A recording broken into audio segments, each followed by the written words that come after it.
New York Knicks, one of the most lackluster and disappointing teams in the modern NBA.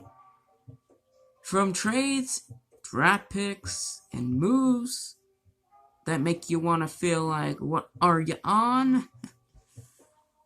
A lot of people are pretty disappointed.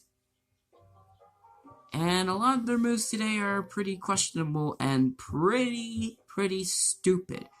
But before that, the Knicks were a pretty historic team. The 70s were one of their highest and probably the most famous and probably the most glorious time in New York history, winning 2 NBA titles. To the 90s with Patrick Ewing, where they led him to the 94 NBA Finals. But they could have been from a garbage team in the early to mid 2000s to one of the best teams in the early to late 2000s. So today we're going to be talking about how they could have won multiple championships, the moves that it took, the trades that it took, and how the team would impact. And we're going to do a summary at the end, and we're also going to be doing what will happen in the future. So if you guys would like the video, please give me a thumbs up and leave a comment down below. If you have any ideas, like I said, leave it in the comments down below. If you guys like to follow this channel, please subscribe. I think it's like right here, I think. But yeah, follow me on Instagram, Twitch, and TikTok. Both my Instagram and my TikTok usernames are Clay_Thomas, and it's spelled Cleigh. And for Twitch, it's ARIZCARD02. It's pronounced ArisCard02. So check it out. But besides that, let's get started. We're going to start in the 99 to 2000 season. Well, before we even get there, we're going to start in the 99 draft. Because this team is pretty good. They still have the same roster as they did last year that made it to the NBA Finals. But in the 99 NBA draft, they mess up on a pick. Instead of whoever they took in that draft, we're going to be selecting Ron Artest. Why Ronnie? Ron Artest is actually a great player, a great scorer, a great defender, and I would say he would actually affect the team pretty well, and I would say it would improve them a lot better. Since we took Ron Artest, Chicago trades their pick to get Andrei Kirilenko. It's going to have to work for them because, well, we took Ron Artest, who they originally picked. In the offseason, all we do is sign a couple role players, and then the 99-2000 season, we go 50-32, going second in our division and third in the playoffs. Not too bad, not too shabby.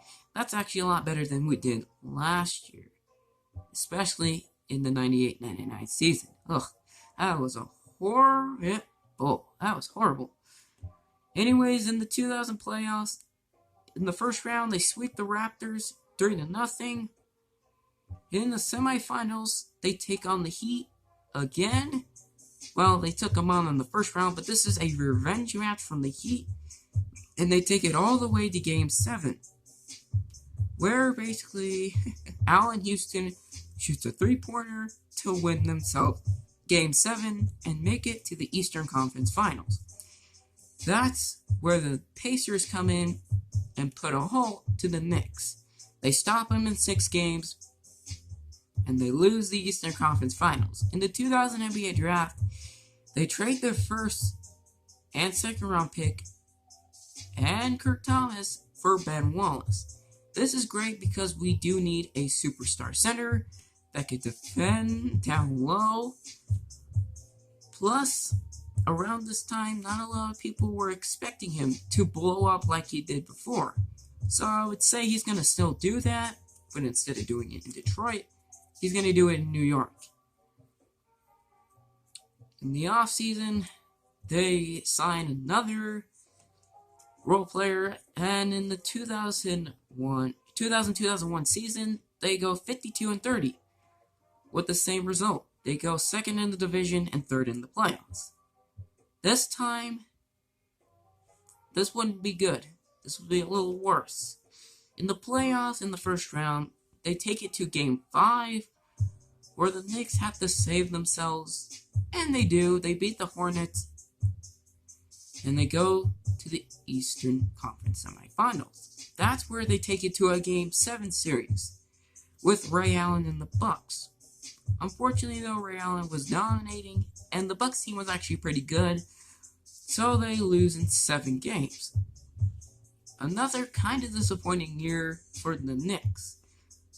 But it's not too disappointing. It's actually pretty good. Because their hope and their dreams are about to change. Everything is going to be different.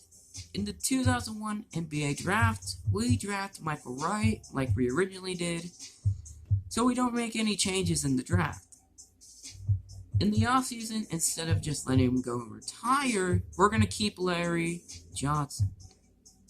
I like Larry Johnson. He's pretty good of a player, and we do need that power forward spot. But then I thought, well, he's getting really old, and if he wants to go, why not trade him?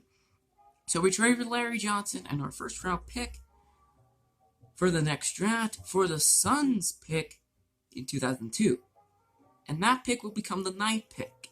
That's right. You'll see what's going to happen here in a minute. Anyways, and we also re-signed we signed Larry Robinson. Sorry, not recently. My mistake. But anyways, in the 2001-02 season, we go 48-34. We will go 3rd in the division and 4th in the playoffs. We kind of went lower, but that was only because we didn't have Larry Johnson, and the power forward spot's kind of not filled. But in the playoffs, we actually do pretty good. In the first round, we get a rematch with the Hornets, and we beat them in 4 games. In the Eastern Conference semifinals, we take on the number 1 seed Nets. And a lot of you are going to say, we know who's going to win. It's going to be the Nets. They had Jason Kidd. They had a really hot team. They made it to the finals. Hold on, though. If you look at that team, you got to remember, the East was pretty weak. Our team is a lot better than this. Plus, I would expect the Knicks to do a lot better than the Nets would, even if they make it to the finals. Plus, that team, a lot of people say that the Nets team was actually a one-man team. All they had was just Jason Kidd. I mean, they had a bunch of great stars like Kenyon Martin, Richard Jefferson, Keith Van Horn, and many others. But yeah, it was mostly just a one-man team. So, with that being said, and I'm thinking the Knicks are just a lot better. Allen Houston, Latrell Sprewell, and Ben Wallace starting to develop a lot better, and earlier than he did before in Detroit. They beat him in 5 games. Now, please don't go hating on me in the chat, but that's probably as realistic as I can be. Yeah, I mean, the power forward spot isn't filled pretty well, but everything else is pretty good. I would say it would compete against the Nets. And I would say, yeah, they'll beat him for sure. It's a one-man team. They aren't really successful in the playoffs, so they make it to the Eastern Conference Finals, where they play the Celtics. And they would take him in 6 games. So the Knicks surprisingly make it to the NBA Finals. But that's not going to give them a happy ending. Nope. The Lakers stop him in 6 games. Shaq becomes final MVP. And we'll see him again, but the Lakers franchise will be different. And we'll talk about that here later. In the 2002 NBA draft, with that 9th pick that we traded for, you know who we're going to pick? If you don't know, it's Amari Stoudemire. You know, the power forward that played for the Suns with Steve Nash. Yeah, that Amari Stoudemire. He'll be coming to New York, before he came to New York. And honestly, this actually helps us a lot better. Amari was a 7-time All-Star and a really great offensive player. So I would think with Jeff Van Gundy's style also, I would say that would help him.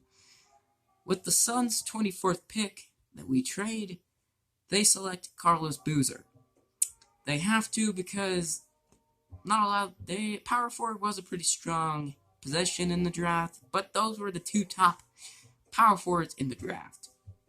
Anyways, in the offseason, we signed Tim Hardaway, who is 1 year away from probably about to retire. And instead of just letting Jeff Van Gundy go, we signed him to a 4-year contract. Not bad. In the 2002-03 season, we go 52-30, which is the number 1 seed in the playoffs and the division. In the playoffs, we played the Bucks. Again, a revenge match back in 2001. This time, we get them in 5 games.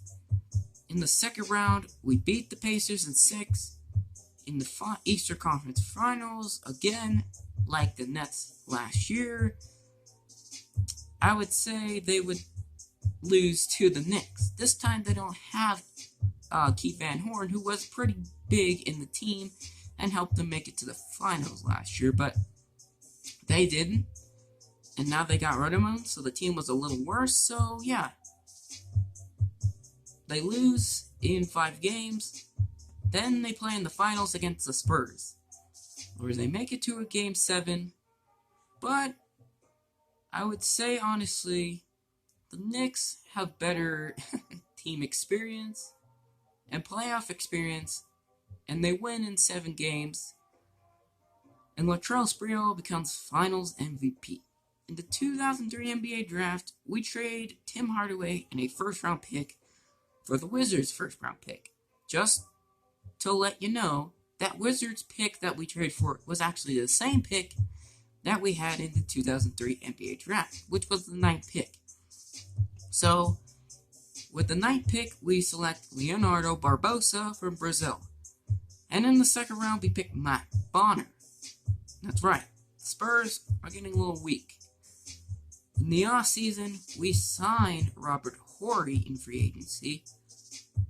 We do not get to trade for Keith Van Horn because we traded away Kurt Thomas, who was a big trade piece to get him, and I wouldn't rather get Keith Van Horn. He was kind of not really a great player, and his playing, his stats and stuff is going on the decline. But we do sign Dikembe Mutombo, but he'll become a backup center anyways.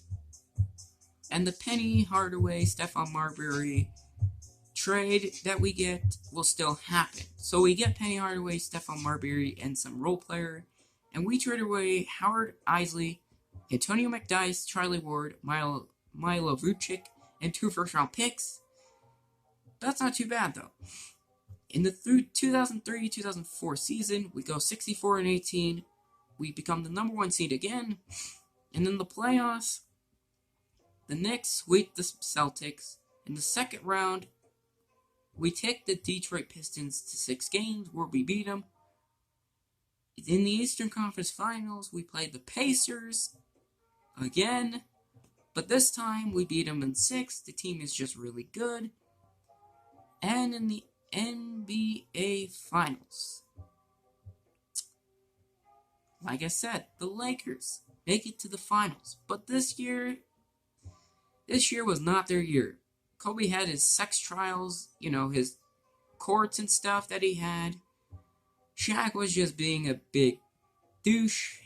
Sorry for swearing, but yeah, he was being a big douche. Telling Kobe that he's going to kill him.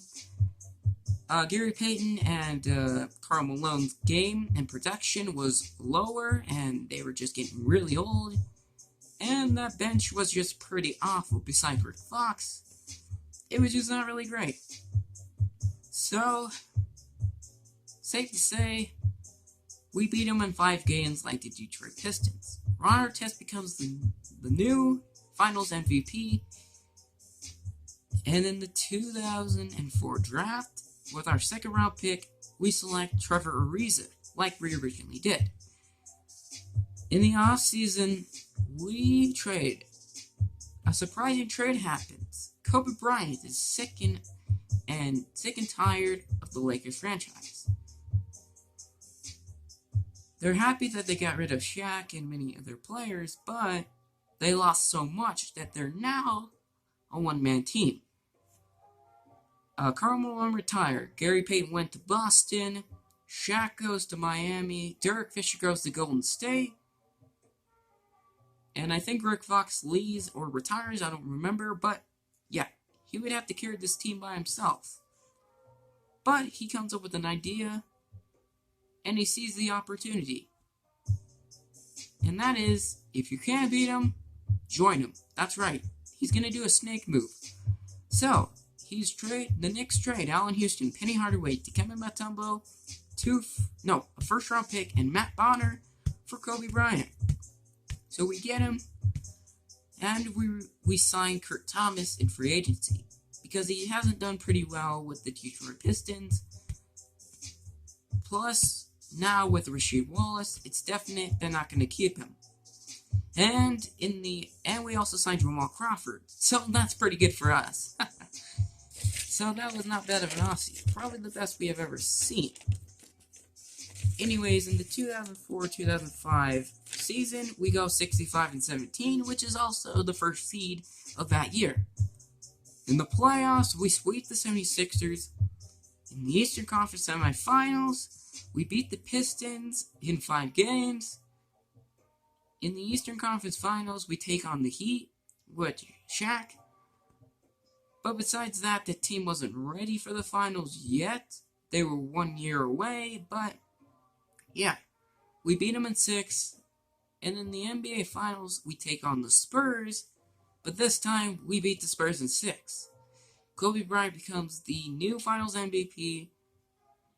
And just for a summary of what we have gone through, they have never missed the playoffs from 1999 to 2005. They made it to 4 straight NBA Finals appearances and won 3 straight NBA championships. They made their own three-peat. And safe to say that now this team done a lot of success, and a lot of the haters and the donors that think that they have done horrible, now we have shown how they could have won multiple championships. But in the end, the Knicks always fuck up whatever they got. Let's say in this scenario, Stephon Marbury was a ball hog and wasn't really a great team player, and probably relationships with Kobe Bryant and the team kind of doesn't work well. Kobe will leave in the next couple of years. Ron Artest wants to expand his